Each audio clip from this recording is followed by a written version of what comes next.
You are watching Limited Resources Draft Series on MTGO Academy featuring Marshall Sutcliffe. Hey guys, Marshall here from Limited Resources doing yet another draft on MTGO Academy. We've got Cube. Cube is here, so we're going to be cubing. Let's take a look at our first pack. It's a nice one. Umezawa's Jitte. Very strong card here that I'm going to be taking. Other cards to look at. Oh, there's some good stuff. I mean, there's a Koth of the Hammer, which can do some work. Master of the Wild Hunt. Kind of acts like almost like a Planeswalker style creature. Just generates a board state on its own. Linvala, nah. Survival can be part of a really nice combo with a few different cards in the format. And then there's some reasonable blue and black cards up here. Chalice, there's a Mesa. But Umezawa's Jitte is, I think, the pretty easy pick here. It's the most powerful card in that pack by a long shot. What's next? Some interesting things here. Elves of Deep Shadow, Mana Elf, basically. There's a Polluted Delta for fixing and Inquisition if we want to go that route. These two cards aren't really ones that I'm going to consider here. In fact, none of these ones are. Shackles is one that we could look at. It's very committing, though. Like, if we take it here, we're really, like, looking blue for the rest of the draft. And I don't know that we want to do that this early. Blue is a hotly contested color.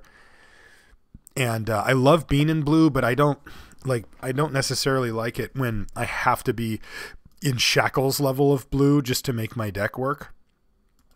Kira Great Glass Spinner is quite nice. Not a great combo with Jitte, but it still works out. Inquisition's a card I love in the cube. Faith's Fetters is a pretty good answer to many different things. I think that for me it's like these cards here, these blue and black cards. You guys know the type of deck I like to draft. I'm going to take Inquisition this time.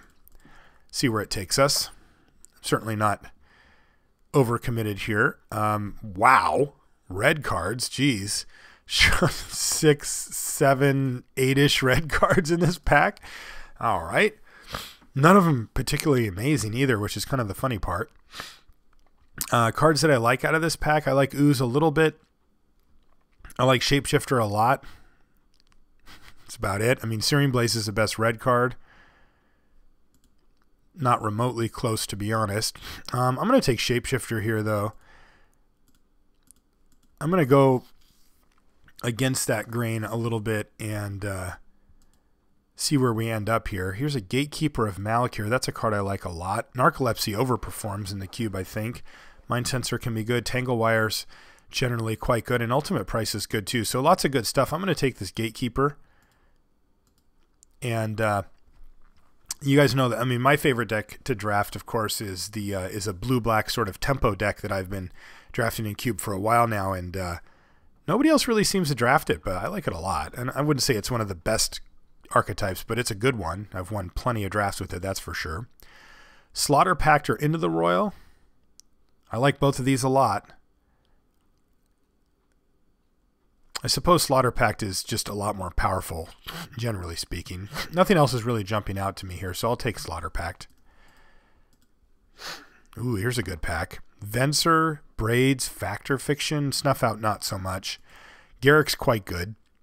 I guess we could be green-black, but I don't really see any reason not to just take Venser here. This is my kind of card. This is what I want to be doing in cube. And, yeah. Why change that? Carnophage. So, for those of you that haven't seen the deck that I like, Carnophage and its ilk are the type of card that it wants. Basically, there's a whole lot of 2-power creatures for 1 black mana in the cube, and you want to try to maximize on those because the idea is to set up a board state and then use all the cheap counters and bounce spells and stuff to stay ahead. Get ahead, stay ahead. That's the game plan. I'm going to take Knight of Infamy here. I like Halimar Depths, but I think I like Knight a bit better. Also, with a Jitte, I want to lean towards creature picks when I can. I mean, you know, you can't always, but I want to when I can. Hand of Cruelty is okay. Tombstalker's not great. I think I actually just want Spell Pierce here, though. Death Cloud can be awesome, but it usually wipes out our board, too, which can be bad. I'm going to take Spell Pierce, though. Cheap, you know, Force Spikes and Spell Pierces and stuff, those cheap counter spells are excellent in this deck. This is a deck that can take advantage of Daze. You can even play Dark Confidant in it and usually be fine. This is a pretty good version of it so far as well. That's nice. Wow, picking up Kira there is fantastic. Like I said, it doesn't interact well with Umezawa's Jitte because when you go to equip, it actually counters the ability and you have to do it again. But the good news is the Jitte only costs 2 to equip, so you can usually find a window to do that. And even then, Kira's well worth it. Man, Searing Blaze came back out of that pack. There was 8 red cards or 7.5 red cards, and Searing Blaze is still here. That's crazy. I mean, we just take Slip, but wow.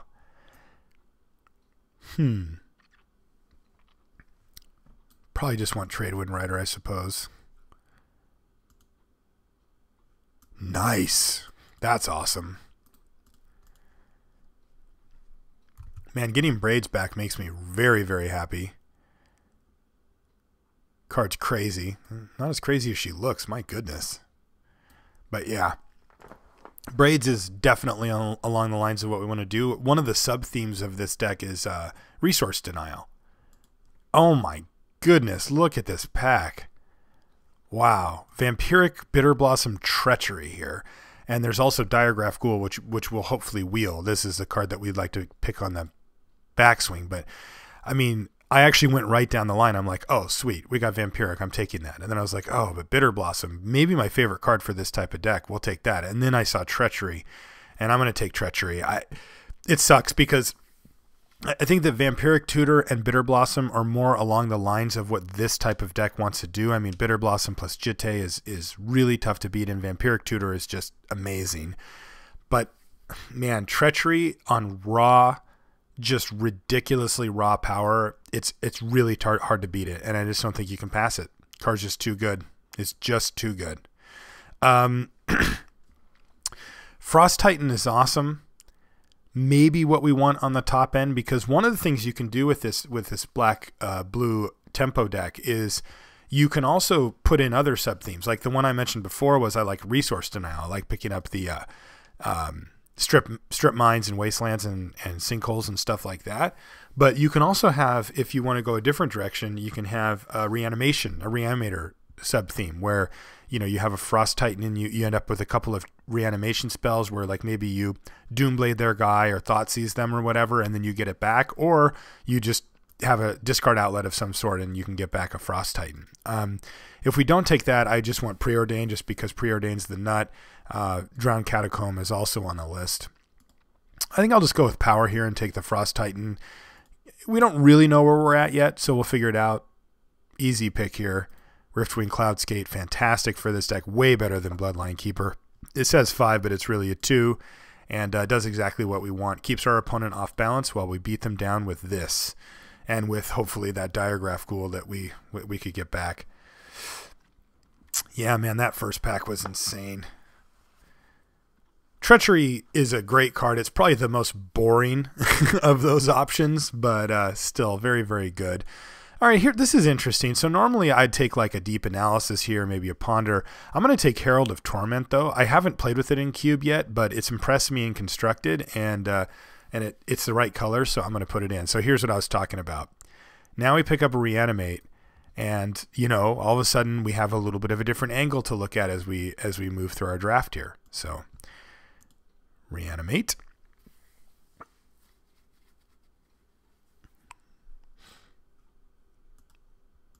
Painseer, Night's Whisper. Prodigy's not really on our list here. Painseer, I obviously haven't tried it yet. It's something that we could do. Our deck isn't very well suited to it. I mean, it's not, like I said, this is a deck that can usually run Dark Confidant, but we've picked up 3 5-drops here, and we're definitely running 2 and probably running the 3rd, even though our deck is actually a 2-drop, a 3-drop, and a 5-drop. You know, Painseer doesn't see it that way. So I'm gonna take Night's Whisper here. I want to try Painseer, but I don't think this is the right spot. Plus, I didn't see how many cards were left, but that could come back. Wow. Ooh.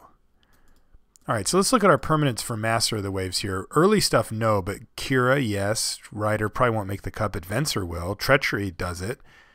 Yeah, we're taking Master of Waves. Mana Leak is an absolutely awesome card in here, but I haven't actually played Master of Waves in my deck yet, and I want to. Master Wave seems very powerful to me in this deck.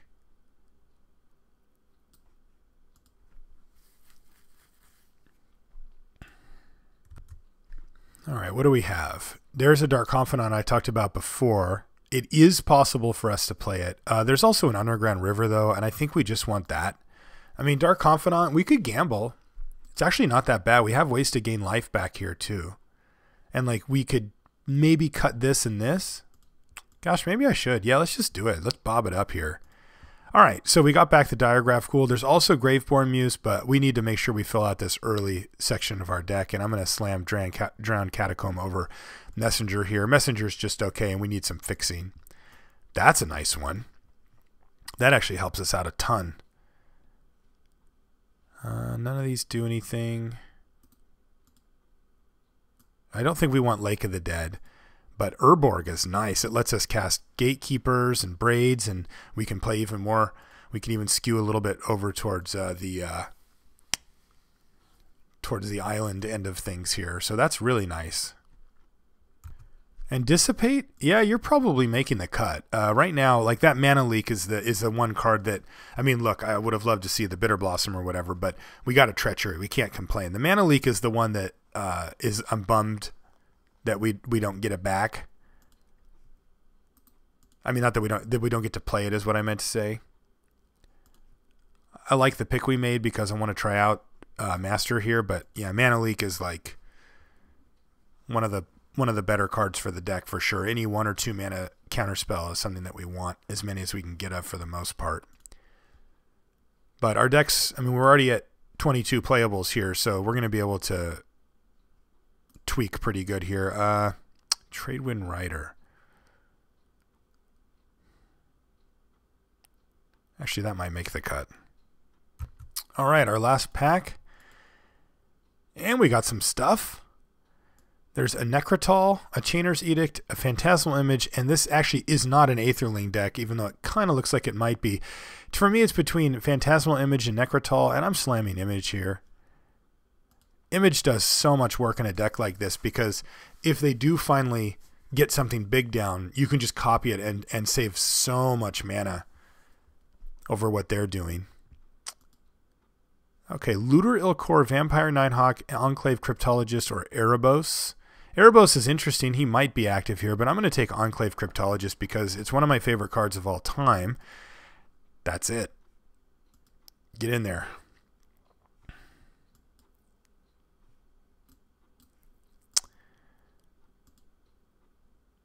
All right. So this land is the best land in the deck. I usually take it over everything, and I probably will here. Essence Scatter is a card we'd like to have. It's not as good as Mana Leak, but it's still worth it. And Go for the Throat's a card we need as well. Thirst isn't really applicable here. But yeah, Tar Pit. I mean, Creeping Tar Pit is, like I said, it's the best land in the deck. So you got to take it when you see it. Okay. Negate, Lacerator, Doomblade, Imp. Sad to see this one because it's so good. And there's even a Blood Baron, which we interestingly could splash. I've hidden it, but we have a Hallowed Fountain up there, which is kind of interesting. But I don't think we need to go for that. I think we either want Doomblade or Lacerator. Lacerator gives us another 2 mana 2 power 1 drop that we can play and start beating down, which is kind of the name of the game for the deck. And Doomblade, though, gives us a nice removal spell. I'm going to take the Doomblade because I think that Lacerator might just come back. Sweet. Snapcaster Mage is awesome in a deck like this. This is exactly what we want.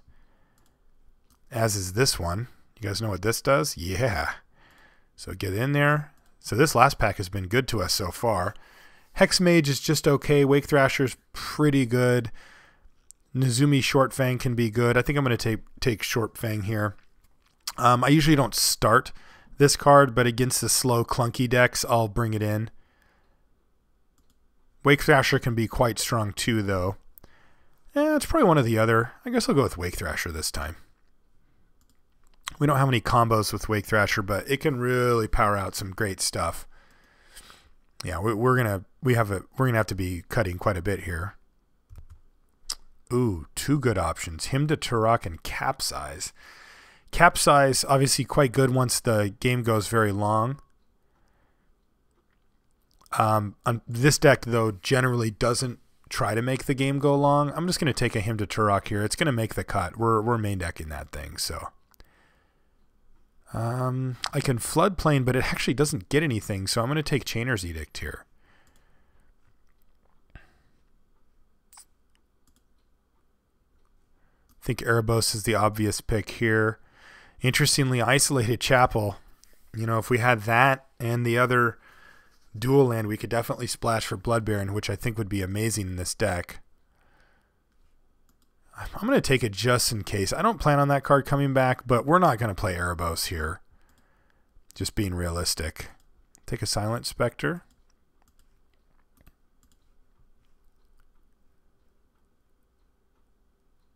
So we got Hymn to Turok and Counterspell.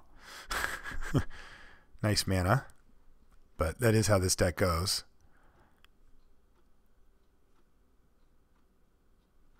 I don't even know what I'm cutting yet. Probably cutting Shapeshifter. All right, we got the last Raider back. Plan A came through. Cut this. Probably cut this. Cut this one. Don't need Night's Whisper. Wow, we even got another 2-power 1-drop for the deck too, though. This one usually doesn't make the cut for me, especially when you have a Jitte, but it might. Probably cutting Bob and Gatekeeper. Knight probably getting cut. I mean, geez. This is what? Pro Red? These are both not great for us to play against. First strike on a 2-power creature is rough for us, so we'll cut it. Dissipate's probably in. Wake Thrasher's not. Alright, well, we got Short Fang back, so that's nice. Rider's probably not. Shapeshifter's not. Alright, so that was pretty close to what the deck's going to actually look like, I think. We want all these 1-drops. Don't want that one. This one's a maybe. Bob's a maybe. Short Fang's no. Not yet, at least. Night's Whisper's a maybe. Doomblade's in. Edict's maybe. In.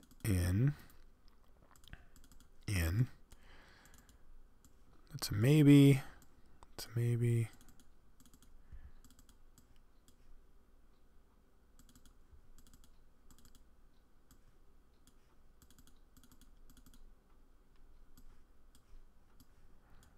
All right, so there's 21 playables, or 21 cards so far, with a whole suite of awesome stuff that we can put in however we see fit here. All right, so this is what it looks like for us. So what do we want? Well, we've got 0. Let's see, there's a 1.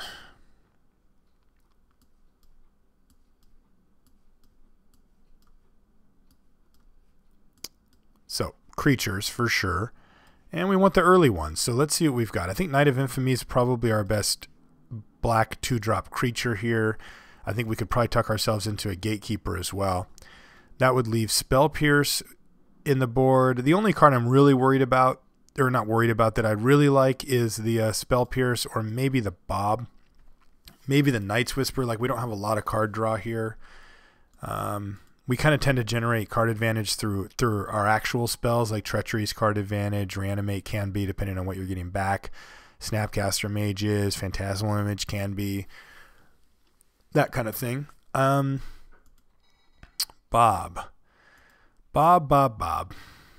We could probably Bob here, actually.